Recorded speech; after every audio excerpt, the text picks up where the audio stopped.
एक अच्छी home making habit बिना किसी की हेल्प के और आप लोगों का एक ही कंटिन्यूस रूटीन साथ में सिंप्लीफाई करना अपने टास्क को और एक ऐसा एनवायरनमेंट बनाना जो सपोर्ट करे आपके घर को टाइडी और ऑर्गेनाइज रखने में। हेलो एंड नमस्ते friend, welcome back. I hope आप सब बहुत ही अच्छे होंगे।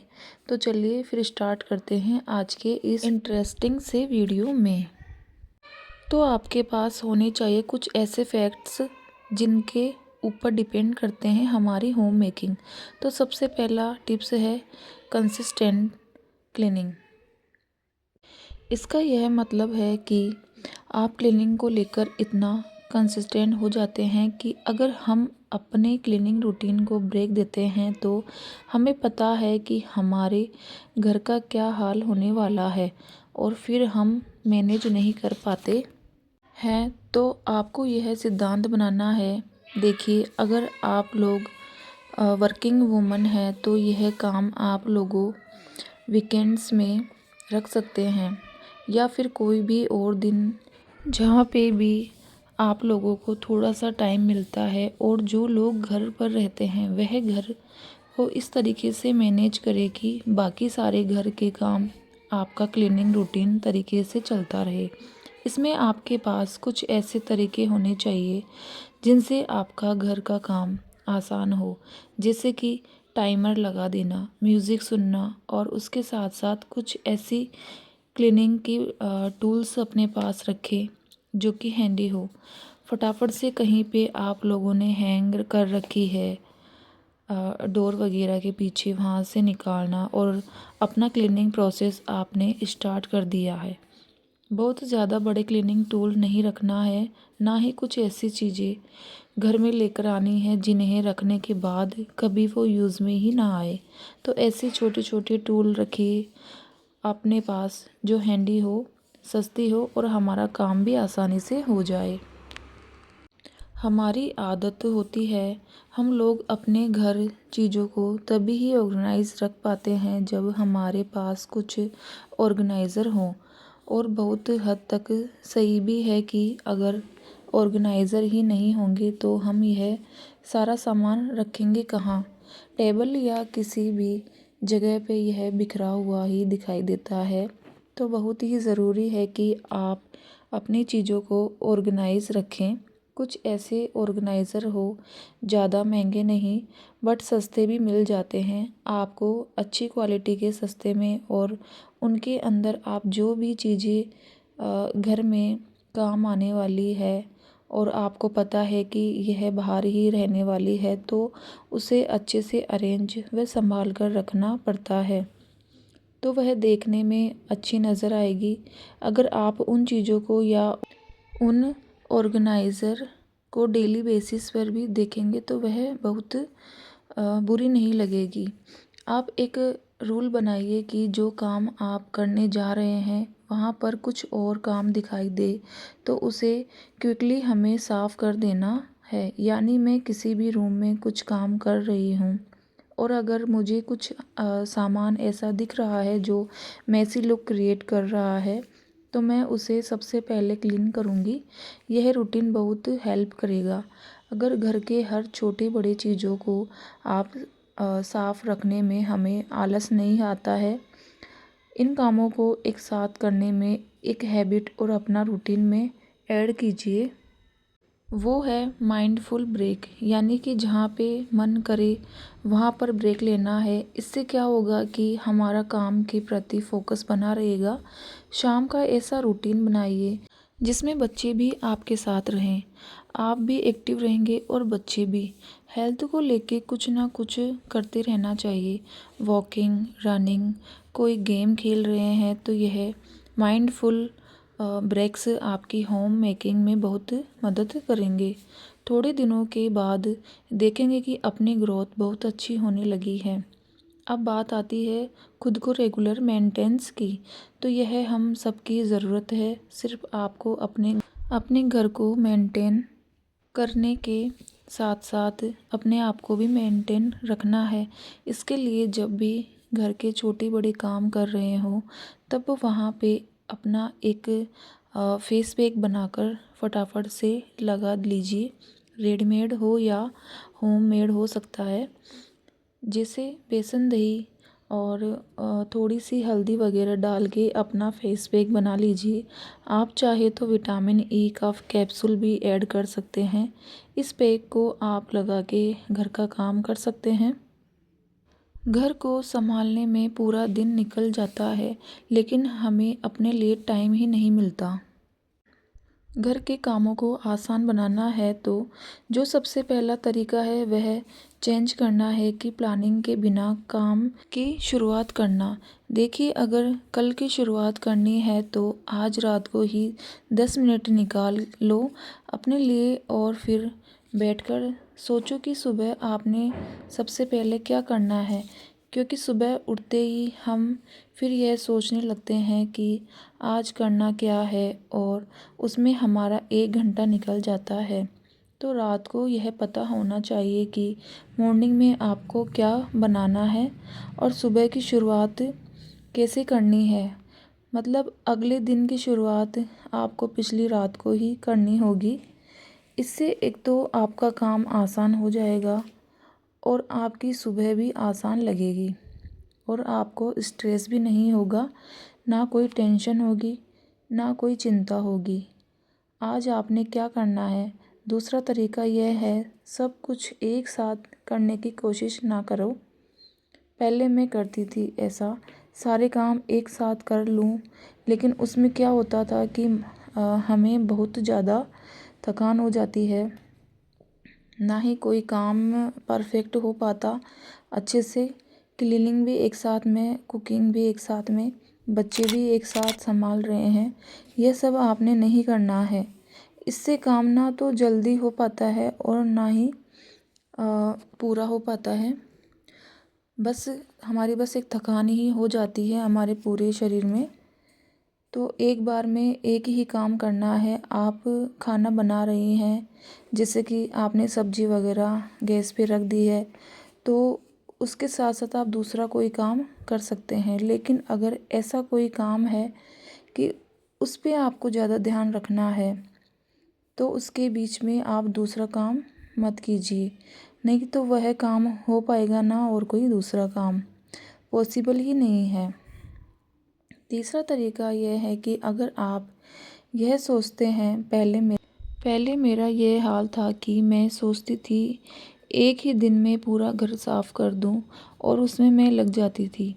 सुबह से लेकर शाम हो जाती थी, लेकिन ना ही घर साफ़ हो पाता था और इतनी ज़्यादा थकान, ऊपर से इतना ज़्यादा स्ट्रेस हो जाता था और फिर क्लीनिंग का मन भी नहीं करता था। साफ सफाई का सोचते ही तो भाई ऐसा लगता था कि यह एक बोरिंग काम है, यह एक बड़ा ही मुश्किल काम है और ऐसा सोचकर मैं सारे काम छोड़ देती थी। फिर मैंने एक तरीका अपनाया कि मैंने क्लीनिंग को एक हिस्से में बांट दिया। जैसे कि मैं क्लीनिंग वगैरह जब भी मुझे कोई करनी होती है तो मैं उसे एक एक करके करती हूँ। जैसे कि एक दिन में मैंने किचन को देखा तो किचन में ही सिर्फ मुझे एक ही चीज़ क्लीन करनी है। या तो आप चिमनी ले लीजिए या आपके जो कंटेनर्स के जो रेक है, जो अलमीरा है, आप वो देख लीजिए। उनको मैं सिर्फ एक को ही मैं क्लीन करती थी। जो भी कैबिनेट है उनको क्लीन करना, तो जितना मुझसे होता था उतना मैं करती थी। अगर मैं जैसे बेडरूम में गई तो मैं बेड को क्लीन कर दिया, ड्रेसिंग टेबल को क्लीन कर दिया, साइड टेबल को क्लीन कर दिया, अलमीरा को क्लीन कर दिया। तो एक दिन में मैं एक ही एरिया क्लीन करती थी, सारे रूम वगैरह लेके नहीं बैठती हूँ। पहले पूरे घर को फैला के और उसको समेटने में लग जाती थी और फिर बाद में लगता था कि अब तो शाम होने को आई और समेटने का नाम ही नहीं ले रहा। यह तो एक बहुत ही बड़ा टास्क हो जाता है। बहुत ज़्यादा मुश्किल काम था और अब जब मैं एक एक एरिया को क्लीन करती हूँ ना, तो हफ्ते भर में पूरा घर क्लीन हो जाता है और अच्छा भी लगता है और फील होता है। तो यह तरीका आप भी अपना सकते हैं। अगला तरीका स्मार्ट कुकिंग हैक्स। कुकिंग को अगर आसान बनाना है तो आपको क्या करना है, जैसे कि अगर सब्जी आई है, आप अगर दूर रहते हैं तो हफ्ते भर की सब्जी भी आप ला सकते हैं, और अगर आपको ताज़ा सब्जी खानी है तो आप रोज़ भी ले सकते हैं। तो भाई हमारे तो हफ्ते भर की सब्जी आती है। तो एक तो आपको सब्जी को धोकर रखना है। दूसरी बात, आपको जो सब्जी ऐसी लगे कि यह ख़राब होने वाली है तो उसको आप पहले ही कट करके फ्रिज में रख दीजिए। तो आपको जब भी सब्जी बनानी होगी तो आपको एक तो टाइम बच जाएगा कट करने का, सिर्फ आपको प्याज टमाटर ही काटना रहेगा। और जो सब्जी बच गई है, यानी कि जो जल्दी ख़राब नहीं होने वाली है, उनको फिर आप बाद में कट करके रख दीजिए। तो भाई मुझे तो ये सबसे आसान तरीका लगता है, इसे आप भी फॉलो कर सकते हैं। अगला तरीका यह है कि आप लॉन्ड्री को कंट्रोल में करना सीखो। जैसे कि क्या होता है कि कपड़े धोने के लिए आप मशीन लगाते हो तो आप डेली ना लगाएं, उसको आप 2-3 दिन के लिए आप फिक्स कर दो। हफ्ते में 2 या 3 दिन आप फिक्स कर दो कि इस दिन मशीन लगानी है। डेली डेली हम मशीन चलाते हैं, कपड़े धोते हैं, तो उसमें भी हमारा टाइम वेस्ट होता है। देखिए, अगर आपके बच्चे छोटे हैं तो उनके डेली कपड़े वॉश होंगे। अगर आपके घर में बड़े मेंबर हैं तो जैसे कि मैं क्या करती हूँ, मेरे बच्चों के डेली के वॉश होते हैं, लेकिन जो मेरे हस्बैंड वगैरह के कपड़े होते हैं उनको मैं डेली बेसिस पर वॉश नहीं करती हूँ। मैं अलग से 2 बास्केट रखती हूँ जिसमें मैं धुले हुए कपड़े रखती हूँ। जब भी उनको आयरन करना होता है तब मैं निकाल के आयरन कर लेती हूँ, जब भी मुझे टाइम मिलता है। और एक में जो गंदे कपड़े होते हैं उनको मैं डालती जाती हूँ, और फिर जब मुझे वॉश करने के लिए मशीन लगानी होती है तब मैं लगा देती हूँ। कई बार क्या होता है कि अचानक से हमारे घर पे गेस्ट आ जाते हैं, तो हाँ मतलब घर भी एकदम कपड़ों की वजह से ना मेसी दिखता है, गंदा दिखता है। तो उनको ना आप इस तरीके से रख सकते हैं, जब भी आपको टाइम मिले आप उनको रख दीजिए समेट के। तो आप भी इन चीज़ों को आप फॉलो कर सकते हैं। मान लीजिए कपड़े आपने रख दिए हैं सूखने के बाद ऐसे ही, और वो इधर उधर पड़े हैं, तो देखिए वो गंदा ही लुक क्रिएट करता है। तो इससे अच्छा है कि आप उनको पहले रख दीजिए बास्केट के अंदर, और जब भी आपको टाइम मिले आप उनको समेट के रख दीजिए। अगला तरीका यह है कि घर को ऑर्गेनाइज रखें। कई घरों में मैंने देखा है कि सामान उनकी जगह पर नहीं रहते हैं, वो अस्त व्यस्त इधर उधर पड़े हुए ही दिखेंगे। मान लीजिए कि आपके घर में कोई चाबी है, किसी की भी, मान लीजिए आप गाड़ी की चाबी हो या अलमीरा की, और अगर आपने उसे ऐसे ही पटक दिया तो वो नहीं मिलने वाली। घर में छोटी से छोटी और बड़ी से बड़ी चीज़ों का एक प्रॉपर जगह होनी चाहिए, तो आपका काम भी बिल्कुल आसान होने वाला है। घर के अंदर हर मेंबर को पता होनी चाहिए कि इस चीज़ की जगह कहाँ है, तो इससे वह चीज़ उसी की जगह पर ही मिलेगी।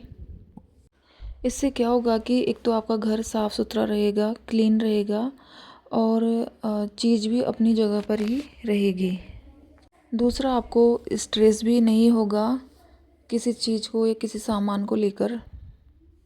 एक तो आपको बिना बात की स्ट्रेस भी नहीं होगी, और किसी बात की आपको टेंशन या फिर आपका टाइम वेस्ट नहीं होगा। आपका टाइम इसलिए बच जाएगा क्योंकि मान लीजिए कि कोई भी आपके घर में आपसे पूछे कि वह चीज़ कहाँ है, या छोटी से छोटी हो या बड़ी से बड़ी, तो आप उनको बार बार में जाके तो बता नहीं सकते ना कि यह चीज़ वहाँ रखी है।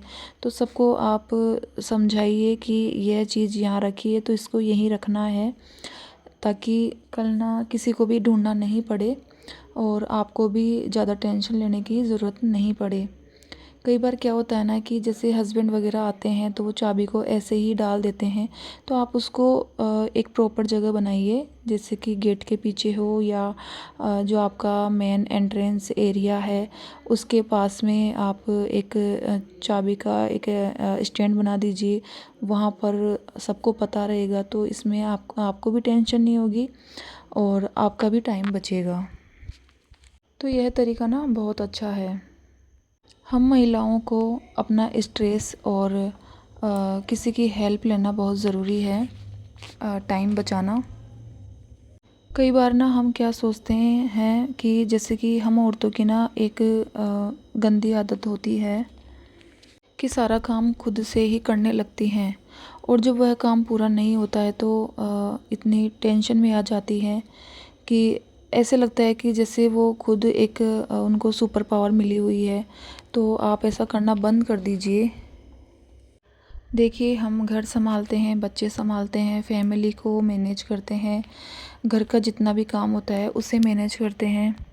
खुद पर गर्व कीजिए, लेकिन कई बार हम पूरा काम कर लेने के चक्कर में सोचते हैं कि सारा काम मैं ही कर लूँगी। इस चक्कर में हम खुद पर ध्यान नहीं दे पाते हैं और हम फिर हमें पता ही नहीं चलता कि हम कब बीमार हो गए, और फिर हमारे अंदर इतनी हिम्मत नहीं होती है कि हम किसी से ये बोल पाएँ कि मुझसे आज खाना नहीं बनेगा। तो देखिए, घर सबका है, ज़िम्मेदारी सबकी बनती है। तो फ्रेंड, आज का वीडियो मैं यहीं ख़त्म करूँगी। आपको ऐसी कौन सी बात अच्छी लगी जो आप मुझे बताइए कमेंट में, और मेरे चैनल को सब्सक्राइब ज़रूर करिए।